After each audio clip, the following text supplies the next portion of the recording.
చనిపోయిన తర్వాత సాధ్యం కాదు. మరి మీకు ఇష్టమైన వాళ్ళు ఎవరు భూమి మీద లేరా? ఏమనుకోబాకండి. మీరు ఆడవాళ్ళు అయితే మీ భర్తలు, మీ పిల్లలు, మీ తోబుట్టులు అంతా ఎక్కరా? మీరు మగవాళ్ళు అయితే మీ భార్య, పిల్లలు వాళ్ళంతా వచ్చారా ఇప్పుడు ఇక్కడికి? మరి మన బంధువులు, మన మిత్రులంతా చచ్చిపోతే నరకానికి వెళ్ళిపోతారు కదా. మరి ఎందుకు మీరు మీ పనులు మీరే చేసుకుంటున్నారు? ఎందుకు చేసుకుంటున్నారు చెప్పండి? మీకేమన్నా మీరు చేసే వ్యాపారాలనే నష్టం పోయిందా? లేకపోతే మీ భార్య, భర్తలు ఏమైనా మిమ్మల్ని వదిలేసి వెళ్ళిపోయారా? మీకు ఉండేవన్నీ వెళ్ళిపోయినాయా? మీకు ఏమైనా కోట్ల రూపాయల అప్పులు ఉన్నాయా? మరి ఎందుకు దేవుడి మాటలు చెప్పలేకపోతున్నారు? మనకి సమయం ఉన్నప్పుడే చూసుకోవాలి. సమయం పోయిన తర్వాత ఏమీ చేయలేం.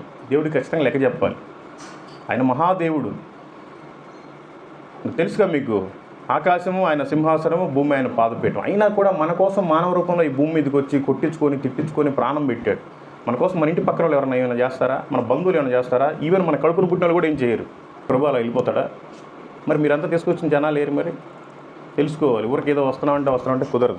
మరి నువ్వు నేను నరకానికి వెళ్ళకూడదు అని చెప్పడానికి యేసుక్రీస్తు వారు భూమి మీదకి వచ్చారు.